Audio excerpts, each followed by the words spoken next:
Top 10 MCQ antonym of word. Question number 1, what is the word antonym of consensus. Consensus होता है एक general agreement, यानी कि इस बात पर सभी को आ जाना, यानी कि सबको इस बात पर सहमति बना लेना।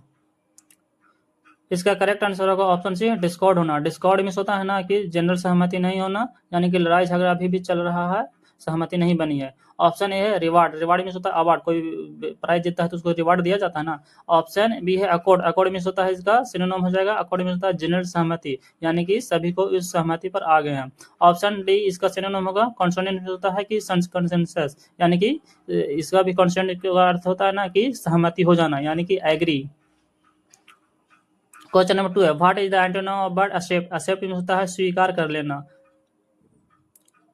इसका करेक्ट आंसर होगा option C, reject. Reject means होता है कि स्वीकार नहीं करना, यानी कि तिरस्कार कर देना, यानी कि विरोध कर देना। ऑप्शन ए है कंप्लेंट होना। कंप्लेंट मीन्स होता है शिकायत करना, यानी कि कंप्लेंट करना। ऑप्शन बी है रिलीज। रिलीज मीन्स होता है कि मुक्त कर देना, यानी कि आजाद कर देना, लाइब्रेट कर देना। ऑप्शन डी है इनकरेज करना। इनकरेज मीन्स होता है ना कि किसी को किसी को बढ़ावा देना, यानी कि उसको सपोर्ट करना, शक्ति देना। Question number 3, what is the antonym of abrupt. Abrupt means होता है ना कि उच्च नीच, यानी कि कभी ज्यादा हो जाना, कभी कम हो जाना, यानी कि बहुत ड्विंडल होना, यानी कि बहुत अब्रप्ट होना। इसका करेक्ट आंसर होगा option D, gradual. Gradual means होता है धीरे धीरे बढ़ना, यानी कि एकदम शांति से बढ़ना, धीरे धीरे। ऑप्शन ए है रैपिड। रैपिड मीन्स होता है बहुत स्पीडी में होना, यानी कि बहुत तेज होना। ऑप्शन बी है मोडेस्ट। मोडेस्ट में होता है बहुत हम्बल होना, यानी कि बहुत विनम्र होना। ऑप्शन सी है काल्म। काल्म मीन्स होता है बहुत एकदम शांत होना, यानी कि प्लेसिड होना, यानी कि बहुत शांत होना। क्वेश्चन नंबर 5 है, what is the antonym of accelerate. Accelerate means होता है तेजी करना, यानी कि तेजी से आगे बढ़ जाना, यानी कि एक्सेलेरेट हो जाना, तेजी से बढ़ना आगे। इसका करेक्ट आंसर होगा option C, delay. Delay means होता है कि धीरे धीरे करना, ड्यूंडल होना, यानी कि प्रोक्रेस्टिनेट होना, यानी कि धीरे धीरे बढ़ना। ऑप्शन ए है डिमिनिश। डिमिनिश होता है रिड्यूस, यानी कि डिक्रीज, यानी कि कम जाना। ऑप्शन बी है क्यूकन। क्यूकन इसका एक्सेलरेट का सिनोनिम हो जाएगा। क्यूकन मीन्स होगा एक्सेलरेट होना, यानी कि तेजी से आगे बढ़ना।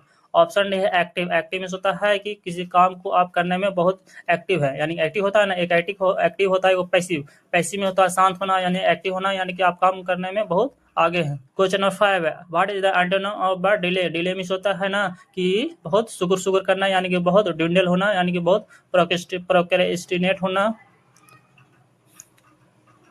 इसका करेक्ट आंसर होगा ऑप्शन डी, क्यूकन। क्यूकन मीन्स होता है कि बहुत फास्ट होना, यानी कि बहुत तेजी से काम को कर लेना।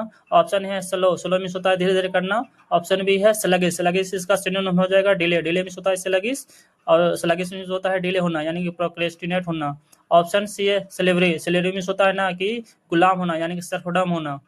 क्वेश्चन नंबर 6 है, what is the antonym of abundant. Abundant means होता है ना कि प्रचुर मात्रा में, प्लेंटीफुल होना, यानी कि बहुत घने मात्रा में होना, बहुत ज्यादा मात्रा में होना। ये करेक्ट आंसर होगा ऑप्शन है स्केयर। स्केयर मीन्स होता है स्कैंटी होना, यानी कि बहुत कमी होना। ऑप्शन बी है प्लेंटी। प्लेंटी इसका अबंडेंट का सिनोनिम होगा। प्लेंटी मीन्स होता है भी बहुत अबंडेंट होना, यानी कि बहुत प्रचुर मात्रा में होना, ज्यादा मात्रा में होना। ऑप्शन सी है रिच। रिच मीन्स होता है यही होता है अमीर होना, यानी कि बहुत ज्यादा होना, यानी कि ये भी सिनोनिम हो जाएगा। ऑप्शन डी है एम्पल। एम्पल मीन्स होता है कि बहुत अबंडेंट होना, यानी कि इसमें ये मीनिंग यही होगा कि बहुत प्रचुर मात्रा में होना। क्वेश्चन नंबर 7 है, what is the antonym of word benevolent. Benevolent means होता है ना काइंड होना, यानी कि जेनरस होना, यानी कि किसी के प्रति दयालु होना, किसी को बहुत दयालु की भावना से देखना। इसका करेक्ट आंसर होगा ऑप्शन सी, मेलेवोलेंट होना। मेलेवोलेंट मतलब दुष्ट की नजर से किसी को देखना, यानी कि किसी को देखते ही गुस्सा आने लगना। ऑप्शन ए है काइंड। काइंड इसका बेनोवोलेंट का सिनोनिम होगा। Option B generous. जेनरस भी इसका सिनोनिम होगा। बेनोवोलेंट मींस बेनोवोलेंट का जेनरस सिनोनिम है। ऑप्शन डी है चैरिटेबल। चैरिटेबल मींस होता है ना कि जो दान करना, यानी कि जो दान नहीं करना, पुण्य करना, इसको चैरिटेबल कहते हैं। ये भी बेनोवोलेंट का सिनोनिम होगा। क्वेश्चन नंबर 8 है, what is the antonym of birth reluctant. Reluctant means होता है ना कि अनिच्छुक होना, यानी कि कोई काम करने में अच्छा नहीं लगना, यानी कि इन बिन करना। इसका करेक्ट आंसर होगा ऑप्शन है विलिंग। विलिंग मीन्स होता है ना कि किसी को काम करने में बहुत उत्तेजित होना, यानी कि बहुत जल्दी कर लेना। ऑप्शन बी है नीट। नीट मीन्स होता है नीट एंड क्लीन, यानी कि बहुत साफ सुथरा होना। ऑप्शन सी है कंडेम्ड। कंडेम्ड मीन्स होता है ना किसी को निंदा करना, क्रिटिसाइज करना, यानी कि डिनोंस करना, किसी को भला बुरा बोलना।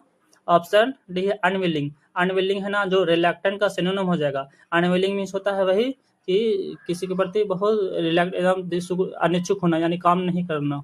क्वेश्चन नंबर 9 है, what is the antonym of diminish. Diminish means होता है ना कि डिक्रीज होना यानी रिड्यूस होना यानी कम जाना धीरे धीरे। इसका करेक्ट आंसर होगा option C increase. Increase means होता है ना कि अब बढ़ना यानी कि आगे बढ़ते रहना, बढ़ते जाना। ऑप्शन है डिक्रीज। डिक्रीज इसका सिनोनिम हो जाएगा। ऑप्शन बी है श्रिंक। श्रिंक में भी इसका डिमिनिश का सिनोनिम होगा। श्रिंक में भी वही होता है डिक्रीज होना यानी कि रिड्यूस होना। ऑप्शन डी है रिड्यूस। रिड्यूस भी इसका सिनोनिम हो जाएगा। Question number 10, what is the antonym of genuine. Genuine होता है ना कि एकदम रियल होना यानी कि बहुत वास्तविक होना, बहुत ऑथेंटिक होना, बहुत सच्चा होना यानी कि फेल्स नहीं होना, झूठा नहीं होना। इसका करेक्ट आंसर होगा ऑप्शन बी फेल्स। फेल्स में होता है कि डिसऑनेस्ट होना, झूठा होना यानी कि करप्ट होना। ऑप्शन है ऑथेंटिक। ऑथेंटिक में होता है वही रियल होना, ये सिनोनिम हो जाएगा जेन्युइन का। ऑप्शन सी है इंडिविजुअल। इंडिविजुअल में होता है अलग अलग यानी कि अलग अलग होना। ऑप्शन डी है नेटिव। नेटिव में होता है ना कि जहाँ पर आप जन्म स्थान जहाँ यानी कि जहाँ पर आपका जन्म हुआ है ना, कि नेटिव विलेज होता है ना, नेटिव विलेज यानी कि जिस गाँव में आपका जन्म हुआ ना उसी का होना यानी कि अपने गाँव में का होना यानी कि जन्म स्थान।